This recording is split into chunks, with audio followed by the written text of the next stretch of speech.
Hi అండి, నమస్తే అండి. వేళ ఉలవగారులు చేయబోతున్నాను. ఉలవలు ఈ గిన్నెతో తీసుకున్నాను అన్నమాట.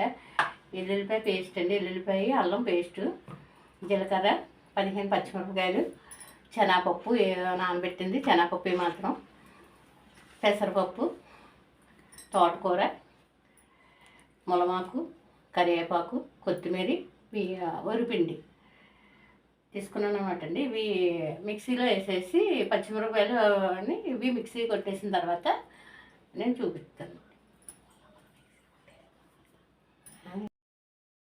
ఇదిగోండి పేస్ట్ అయిపోయింది. వేస్తాను, మిక్సీలో వేస్తాను అన్నమాట. బొబ్బర్లు కదండి, ఉలవలు. ఇంకొంటే 2 స్పూన్లు జీలకర్ర వేస్తున్నాను, 2 స్పూన్లు అల్లం వెల్లుల్లిపాయ పేస్ట్, శనగపప్పు, నానబెట్టిన శనగపప్పు అన్నమాట, ములమాకు, పెసరపప్పు, నానబెట్టిన పెసరపప్పు,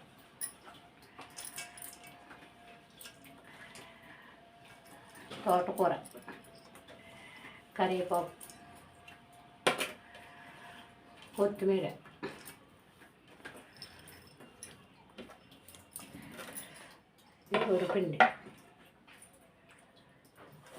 ఊరిపిండి అన్నమాట.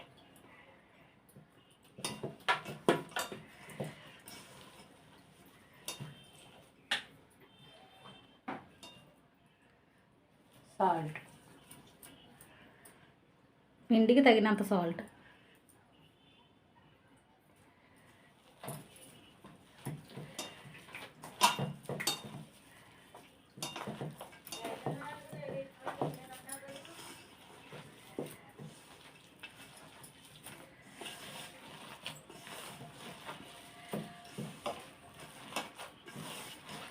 మినపప్పు గారెలాగే కలుపుకోవాలండి. పెసరపప్పు మనకి బొబ్బర్లు గారెలు వేసుకుంటారు, కానీ ఉలవలు కానీ ఇది కూడా బాగుంటాయి అన్నమాట.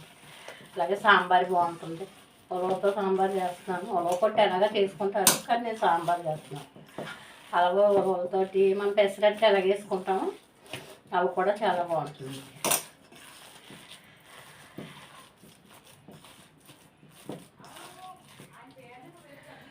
ఎక్కువ వాటర్ కూడా అక్కర్లేదు అనమాట.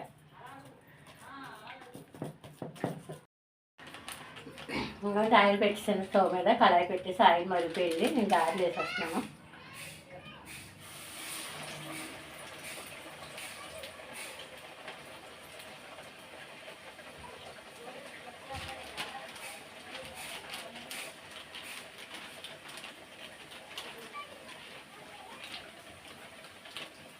కలర్స్ చేసుకుంటే మనకి బాగుంటాయి.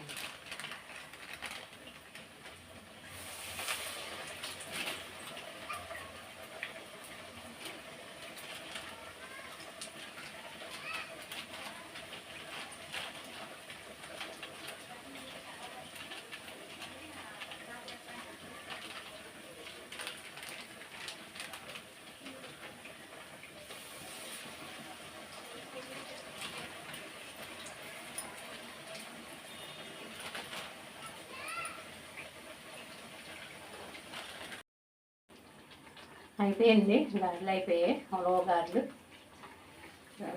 బాగున్నాయో కవర్